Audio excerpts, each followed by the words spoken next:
Hello and welcome back. Here we are now, video 4 in the Fiat 131 build. I may change the name of this channel, I think we shall see. Perhaps suggest down in the comments below, suggest some names for this channel. I don't know what to call it. Anyway, we could have called it Nigel's Garage, couldn't we? So we are now, in this video, we're going to actually start building the engine. Just finish off cleaning things up and we're going to actually start building the engine. And when I say cleaning things up, I just mean blowing them out with an airline.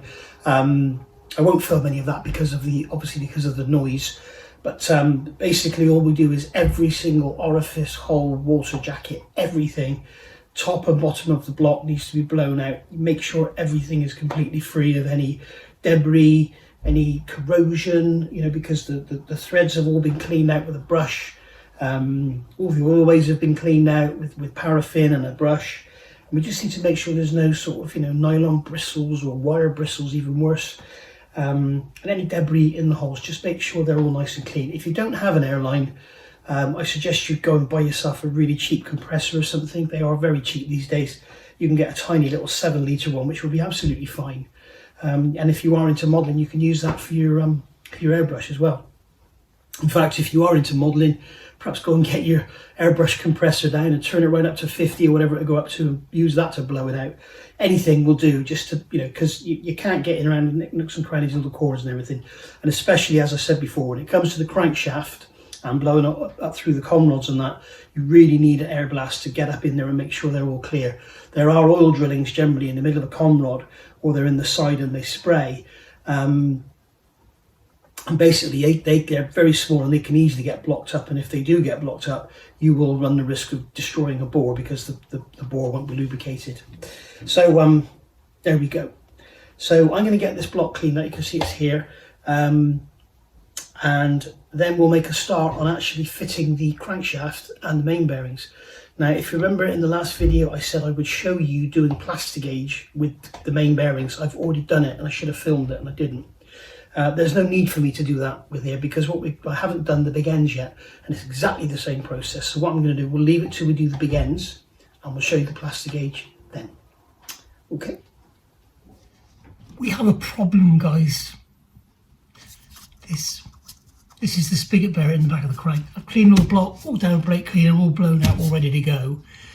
And then I thought, I haven't checked the spigot bearing. And sure enough, it's rough as old boots. So I've been onto eBay and bought one, £6.09 I think it was, and if you order within the next 3 minutes it'll be delivered, it'll be sent today, so hopefully we'll have it tomorrow or the day after. It's just nothing but waiting for parts for this bloody thing. So yeah, we're stalled. So what we've got to do now is get this spigot bearing out. Now there's lots of different ways of doing this. This is the best way to do it if it's actually in the engine, because what I'm going to do is stuff the end of the crank with grease. And I've turned up this part here, and that will fit in there nice and tightly. And as you can see, it's a very nice fit. Hydraulics, it's difficult to pull out because of the hydraulicking. So yeah, I've turned that up on night. It's 15mm diameter. So what we do is pack that full of grease and then hit this, and it will drive the bearing out. And it's the best way to do it if the engine is actually in the car, because if you start putting shock loads on, you've got the thrust bearings on the back of the crank here, here, but they're only C-shapes, they're only half, so you're putting a lot of shock into them, which they're not designed to do. Obviously you've got the pressure of the clutch, which is, massive, but that's a steady, constant pressure. This is bang, bang, it's not designed to take it. So this is the best way to do it if the engine's in the car. If the engine's not in the car, like this one, the crankshaft isn't in the engine, should I say, then I think the best way to do is get a little puller in there. I don't have anything small enough to get in there. There are different techniques. You can put a nut and a bolt, feed it through, hold the nut, and then tighten the bolt. That's screwing into the back of the crank. You may well have a little plug in the back of the crank. You may damage that plug, so just be careful what you're doing. This, I think, is by far the best way. We'll see if it works. A lot of older cars, the spigot bearing was just like a sleeve rather than an actual bearing. This is a 6202 2RS. I've ordered a SKF, so be careful with bearings you buy these days, guys. There is so much junk out there. I've looked on Amazon and I could not find one SKF bearing. It was all like Tazoo and Skuku and all this cheap crap, absolute garbage. Be very careful of it. Some of the SKF stuff is Chinese rip-off. I think they've caught them out now, but you do have to be careful. Anyway, the bearing like this is not actually that important, but when it comes to things like wheel bearings and alternator bearings, and especially stuff like cam belt tensioners, you don't want cheap crap bearings in them, because you all know what happens if a cam belt tensioner bearing goes. So what we'll do is keep the camera going, we'll stuff this full of grease and then we'll whack it and see what happens. I've got here a tub of red rubber grease that I bought for a brake caliper job I was doing. So I may as well waste it on this, because we're never going to use a whole tub of grease in my lifetime on doing brake calipers. So what I'm going to do is just shove this grease in here, just stuff it in. Oh, thank you as well for the comments. I've noticed today, I read the comments, I meant to mention it earlier. You've been telling me that apparently there's ads every 5 minutes. I'm sorry about that. There is nothing I can do about it. That is YouTube putting ads in, and it really annoys me when they do this on people with small channels, because, you know, the whole idea of adverts is for the YouTube creator to make money. Okay, that's what it's all about. And if I can't monetize my videos, just push that grease in there. If I can't monetize my videos to make money, then why are YouTube doing it? So what normally happens is they put an ad on, say it's an ad for baked beans. The baked bean company pays YouTube £1 every time the advert goes up.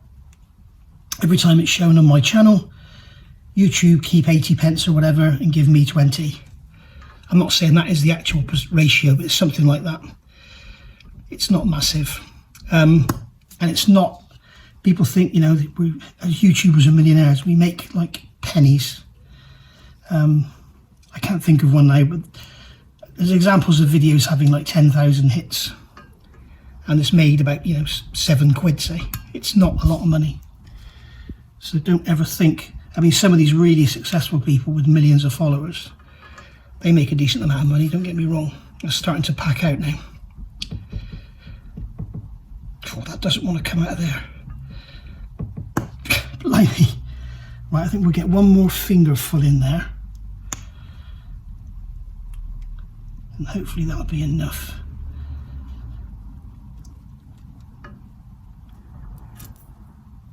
It's not going to be enough. I'm getting grease on this finger. I'm going to turn the camera off, stuff this full of grease, and then I'll come back when it's stuffed. Okay, so wish me luck. Let's see if this comes out. This apparently works, so we'll give it a good whack. Oh, the grease is coming out around the bearing. In fact, I think the grease is coming out through the seals, isn't it? I think the grease is coming out through the rubber seals of the bearing.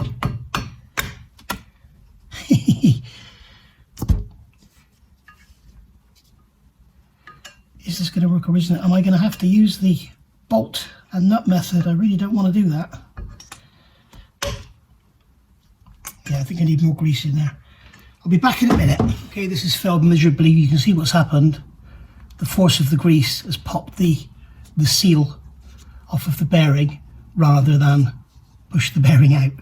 So that can go in the bin. Oh dear. I guess that was going to happen. I've seen people do it before on video. It's like, why won't you come out? But you can see what's happening. As soon as I push this in, it's pushing the grease out,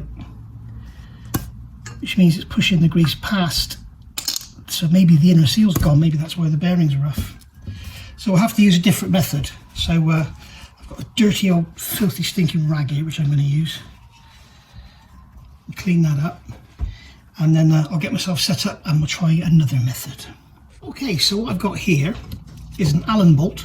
I'll show you why I've used an Allen bolt in a minute. With an M8 nut in it, you can see I've already done it in there for the length. So that can go in like that.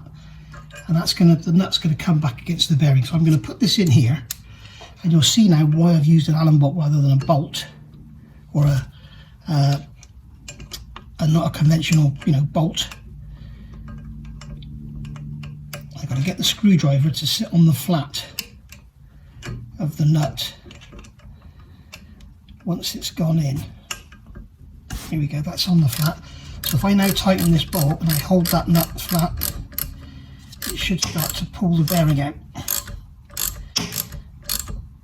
Should be the operative word.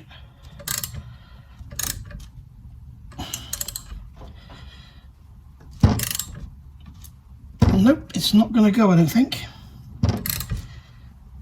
Just let it twist.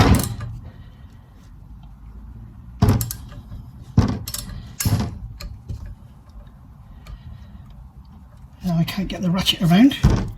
Okay, lots edited out there, basically because of the language. Changed the screwdriver, used a longer screwdriver so it gives me more room for the socket, and I've put an adjustable spanner to stop it all twisting, and as you can see, it works. It is actually getting the bearing out. So there you go. Make sure, if you're doing it this way, make sure you check to see that there's not a, oops, that wasn't supposed to happen. Make sure you check to see that there is not a core plug in the end of the crank. This one's actually turned, so it's okay. So there we go. There's our bearing out. You can see with that how that went with the screwdriver wedged onto the nut, pulling it out. So that went well. So now we just got to wait for the new bearing to come, and we'll tap it in, and then we can clean the crank. In fact, we can clean the crank now and blow it out. But I'll still do it again before it goes in. Right, so I'll see you tomorrow. Oh, guys, great news. This company here on eBay, Bearing Options, absolutely brilliant. I ordered this on Monday, and here we are now, it's Wednesday, and it's arrived. Absolutely brilliant. And it's an SKF 6202 RS, which is exactly what I wanted, because when you look on here, if you remember on this side, this is the side that came out. This was pointing out on the crankshaft, and there's no number or anything on there, and you can't see how wide the bearing is because it's pressed into the crank. But if you look at this seal on this side, you will see that if you can make that out, I can catch it in the light, but it says 6202 RSR. Okay, so it's a fag bearing, so it's the same as a 2RS. It just means rubber seal both sides. But then when you actually look at the frame, and remember this was inside, it's 62202. You see the number around there? 62202. So they've used a 6202 RSR seal, but it's a 62202 bearing. So fantastic service. I got a 6202, it was about £6.99, but it's the wrong bearing. As you can see, it's narrow. This one's 11mm and this one's 14mm. Probably would have got away with using this, to be honest, but may as well use the right thing. Found the right one now, again on eBay, and it was £13.50, so there we are. So I'm stalled even more, so what I'm going to do now is get on with the head, I think. So let's have a look at that. Alright, so if you remember, I showed you before the way I sort the valves out and everything. So these are the inlet valves, and as you can see, they're all in here in order. And these are the ones I'm not going to use. I've got replacements for these because this one in particular, the number one, was pretty badly bent. And you can see here that I've lapped it, straightened it out and lapped it, and then just my conscience just got the bearing. I can't put it back in. You know, you don't know if it's got any stretched cracks or anything here. If that head broke off in the engine, it would destroy it. So it's, you know, for what it cost me, and it was hard finding them, but I found the new set of valves, so we won't be using them. What I'll probably do is use these to lap the seats in, to get rid of any pitting in the seats, and then I can just use the new valve just to do some fine lapping, just to bed them in. Really should send the head off and get the seats cut, but you know, life's too short. It could be never ending. Spend thousands on this. And as you know, we had a valve, this valve here, number 2. Was it number 2 or number 3? Number 2, you can see there, it's taken on a funny shape. It's no longer parallel across the faces. So I could only assume that valve has been held open for years, and the valve's just sort of de-stressed itself or whatever, I don't know. But this has all got to be cleaned up now with brake cleaner before it goes back together. But the way this engine works, you have what's called a bucket, and that sits on top of the valve, and then you have a shim that sits in there like that, and then the cam acts directly on there, so there's no rockers or anything like that to worry about. There's nothing. These engines don't have valve train problems. The only valve train problems you'll get with one of these is if the cam belt breaks. They are interference, and because the valves are on such an angle, they're really on an angle in the combustion chamber, the piston comes up and smacks one side of the valve and bends it. If you have something like my TDCI where the valves are vertical, it will tend to push them up. If a chain goes, it will push them up, and then it breaks the rockers off. and then the valve will probably bend as well. If it's near the top, it will just push it up and break the rocker. If it's near the bottom, it'll bend it, because it'll bend. It'll just go like an S shape, and then it will stay down. And the next time the piston comes up, smack. So that's not good. Modern engines are generally not very good. Even my little GR Yaris, it's a great little engine, but it's only great because of all the electronics that are strapped onto it to make it so efficient, and of course the turbo. Whereas this is a million times more reliable, probably twice as strong, but it's a 1400 engine, and it's 75 horsepower. That's a 1600 engine, and it's nearly 300 horsepower. There's the difference. But for reliability and strength and serviceability, this is the way to go. Right, so I'm going to get some lapping done. May show you some of that, and then we'll go from there. Okay, so you can see my lapping pace. This must be 30 years old. It must be, or more. £3.49. I bet it's about £10 now. Anyway, so there's my Holt's lapping pace, and in there you get a course and a fine. These seats are hardly pitted at all, so I'm not going to bother with the course, just use the fine. And as I say, I'm going to use the old valve just to do some bedding in, to get the seat bedded in, and then we'll just bed the new one in. I'm just doing this so that I don't have to do too much on the new valves. So I'm going to need something to put it on with. So we'll get a little screwdriver. Okay, so we'll put some of the paste on there, just like that. We don't need much. Just put a few little spots going around. You don't want to go slathering it on, because you don't want it going everywhere. Put the screwdriver down over there. I'm just going to put a tiny drop of oil on the stem so that it's not going into the guide dry. Now this is number 4, so it's the one closest to you. So that's going to drop down in there. We'll just do that to get the oil going round. And then push the cap on, and then, and this is the trouble with using old valves, they don't want to stick. We can, yeah, this doesn't want to work. It doesn't want to stick to the valve because it's all coked up.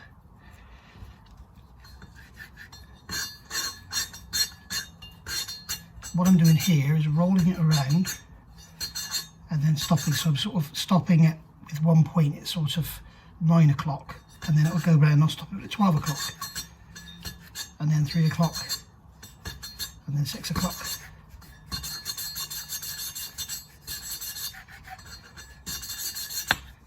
Okay, so you get the idea.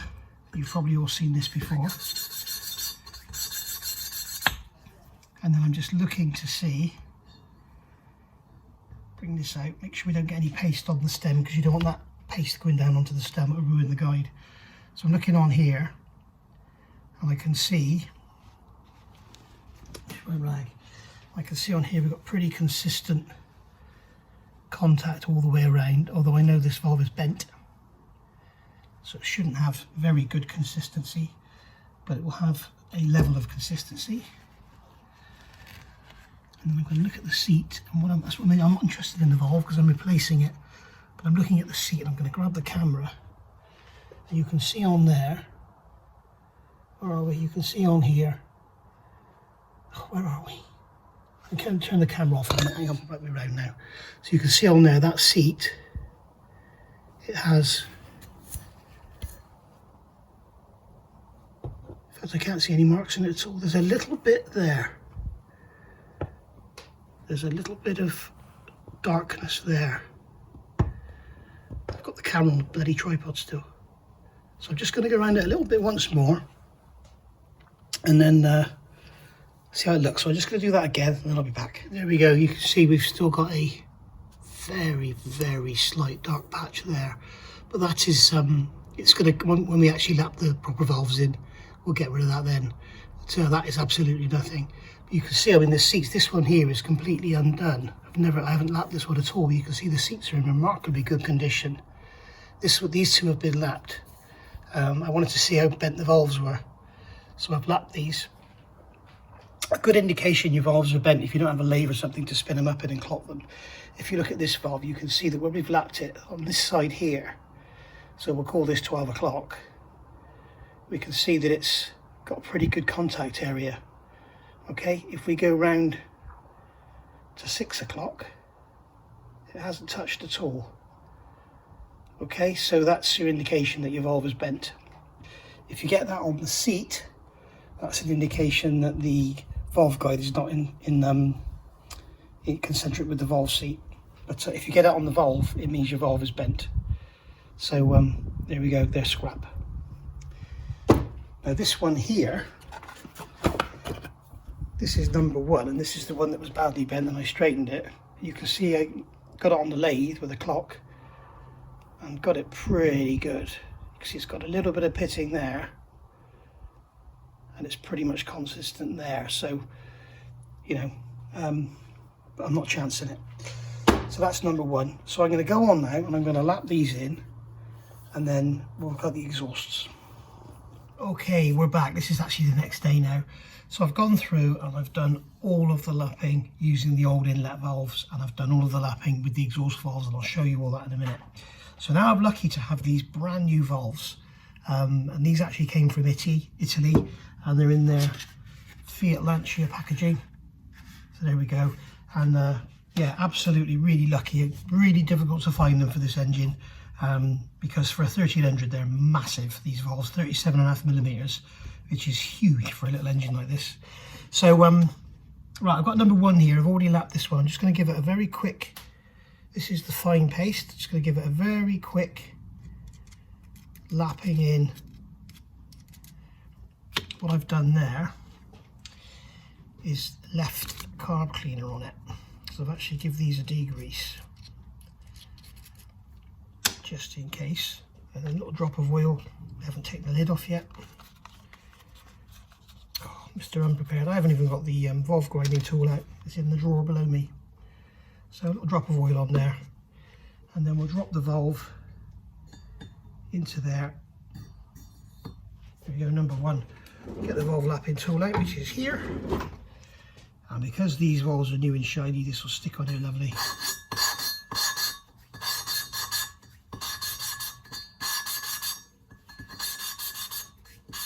You can hear it doing its work, and then as it goes quiet, it means the paste has done its job and it's broken down.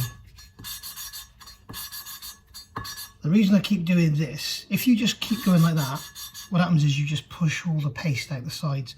If you do this, you're not only changing the position of the valve, so you're not just doing the same thing. Like if you imagine this is the seat, oops. If you imagine this is the seat here, and you just put the valve in and keep doing this, you're just rubbing the same parts together all the time. So what I'm doing is that, and then that, and then that. So that's what I'm doing to make it lap nicely. I've just got to wet the end of this slightly to make it stick better.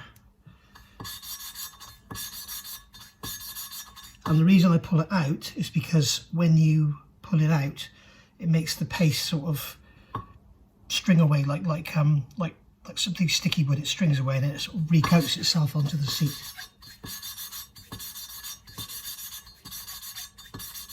And there we go, that's that one done. Take the valve out, try not to touch the sides. We'll take the tool away, and then we'll grab a rag, wipe away any residue, and then as you can see on there, that valve seat is nicely lapped, and I've put on there a number 1.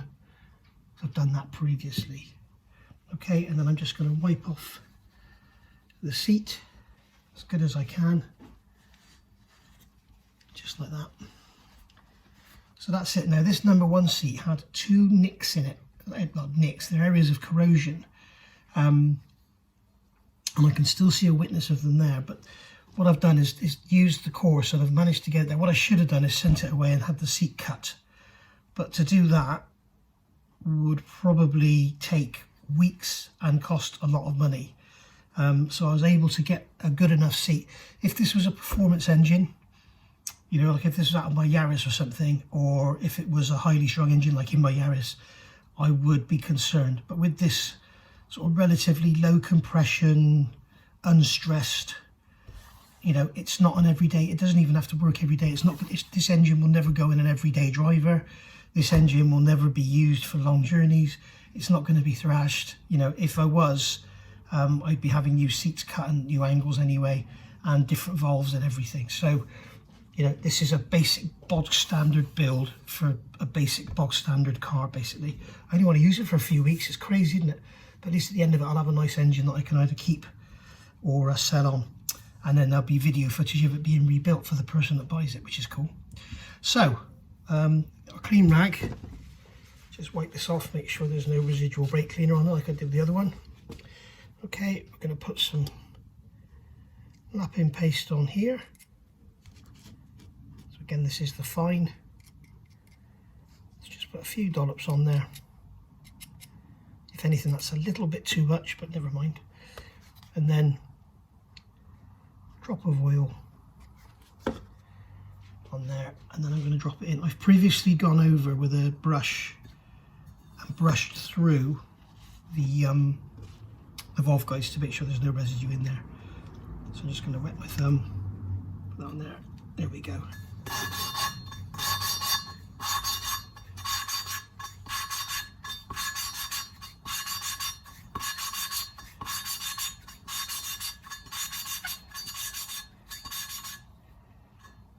Okay, and then we'll come out here now, and then we can wipe it off and have a look. And what we want to see is a consistent seat pattern all the way around. I'll wipe that oil off the end as well. So we can see on here we've got a nice consistent, you can see on there the grey, and it's a nice consistent hard edged. And what we can do then, if you want to, just to really be sure, okay, you could probably do this with magic marker. I'm going to use Engineer's Blue because I've got some. Where is it? Here it is. So we've got to be really careful not to get this everywhere because it is absolutely terrible. So I'm going to get this open, get it cleaned up, get it open, and then I'll show you what I'm going to do with it. Okay, so this is the stuff here. This is Engineer's Marking Blue. This is 48 years old. I remember being given this as an apprentice at Rolls-Royce. So there we go. So a lot of people are usually tempted to lather this stuff on. You can see it's like a blue paste. What you've got to do is use a tiny amount. The trouble is you get it on your fingers and it just gets everywhere. It used to be a joke many years ago at Rolls-Royce.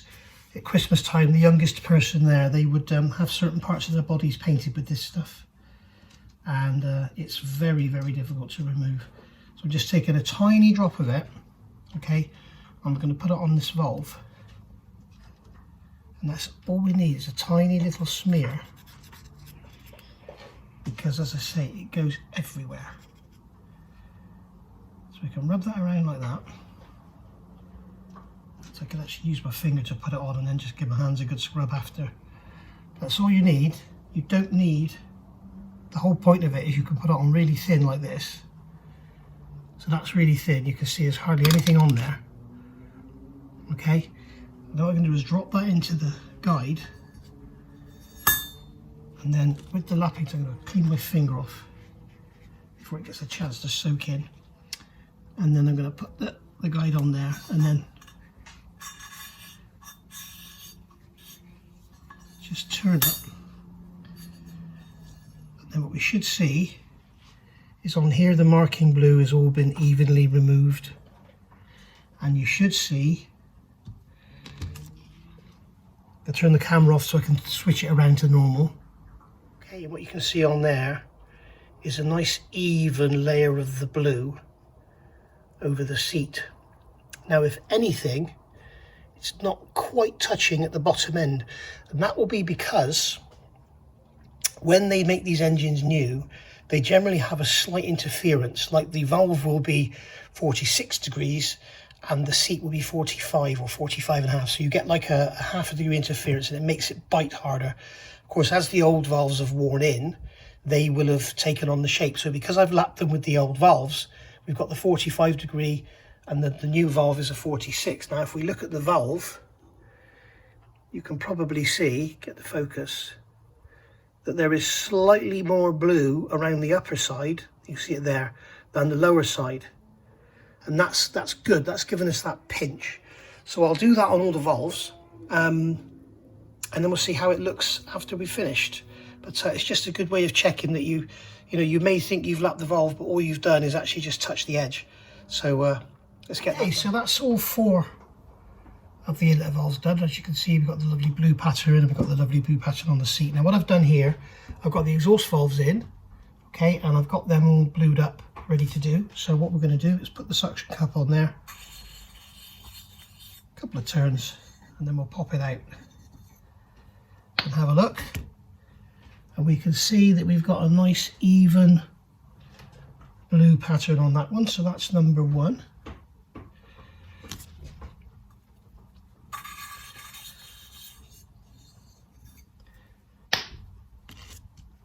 We can see we've got a nice even blue pattern. There's no heavily, what I'm looking for is on the seats. I know the valves are okay because I can see it on the valves, but what you don't know is when you do, because the valve is turning in the seat, if you can imagine, if you just had one area of the seat contacting, it would still do the whole valve, but it wouldn't be doing the whole seat. So that's why I'm doing this. It's just to check. You don't really need to do this, but it's just to check, to show you if you are fussy and you want to make sure. So you can see on here, the blue is evenly distributed around the grey area, not the outside, but the area that's lapped. And when you look at the seat, you can see it's evenly distributed. There's no bits out there untouched. So if you see a bit that's still silver rather than blue, then you know you've got trouble. So what we can do is look at that and we can see again, we've got the nice blue on there. And these are all marked up. Now you've probably noticed that these valves are nice and clean. What I've done, I put them in, I made a little plastic bush up. Okay, put them in the plastic bush, put them in the chuck, and I've literally used an end of a file on here with it spinning around to remove the really caked on deposits, and then polished it all with a piece of emery paper, just to get like that. And on the end here, they were really caked up on the ends. I think they were very wet on the ends. I think the guide seals have been leaking for quite a long time. So they were really caked up. So I've literally skimmed the end of them in the lathe. You see, I've literally taken a couple of thou off, if that. But it's just got them nice and clean, so they won't pick up so readily. So that's the beauty of having all this clean. It won't pick up so readily. And while it's all apart, you may as well do it. I could go on and have those absolutely gleaming, polish them to really gleaming, but I'm not going to bother. Don't worry about the scratch marks because they've got turning marks in them anyway, so they're not stress razors. But as I say, if it was a racing engine, it would be a completely different story. It would be completely different. If when I build an engine for this car, if I ever build an engine for this car, you'll see a completely different process going on, I can assure you. Okay, so that's it. So all our valves are clean, all nicely done. So all we've got to do now is clean everything. So in here you can see we've got all our seats are done with the blue, so they're all nice and blued up. So they're all good. I know the head is fundamentally clean because I've pressure washed it and washed it in paraffin and cleaned it out with oven cleaner and everything. So I know it's, it's pretty bloody clean. And also we've had this face skim, so we must be careful with that. But now I just want to give it a final once over to make sure that I don't have any valve paste or anything in there. So what I'm going to do is get the compressor going. I'll get the compressor charged up, and then using the carb cleaner and an airline, go around, clean everything out, brush everything through, blow out all the waterways, everything, make sure there's no valve paste, grinding paste anywhere. I knew a guy many years ago at Rolls-Royce, I forget his name now, it was Bob something, I can't remember his surname, but he built an engine and I think he'd left valve paste in the guides because it smoked from day one, and when he took it apart, the bores were absolutely just a mess, and it was almost like the piston rings had little flat spots on them. It was really weird. It was like, exaggerated. They turned into like little 50p coins. It was very strange. So you've got to make sure there's none of that grinding paste will play havoc with your engine, because it probably won't go either. It'll just stay in there and keep going up and down with the piston and doing its thing. So as I keep saying, cleanliness is key, guys. Right, we're going to call it a day there. because we've done all the valve lapping, we started building the engine, didn't we? We got the block clean and everything. So what I'll do is I'll call that a day, and I'll come back to you with video 5 when we actually assemble the head. I broke my spring compressor trying to get it apart, but I've got another old really crappy one, so I'm not sure if we'll get together with that one or not, or if I'll need to repair my nice one, but we shall see. Okay, so thank you for watching, and I will see you all soon for part 5. And if you haven't already, please hit that subscribe, give us a thumbs up, it all helps. And once I get to, I think it's 500 and so many hours of views, I can choose not to put the adverts in, because as I say, you're telling me there's ads every 5 minutes or something, which I just think is wrong, because YouTube are getting 100% of the revenue for that, and what it's doing, it's putting people off watching my channel because there's an ad every 5 minutes, and I just think that is so wrong. Anyway, I will see you all soon. Thank you for watching. Bye for now.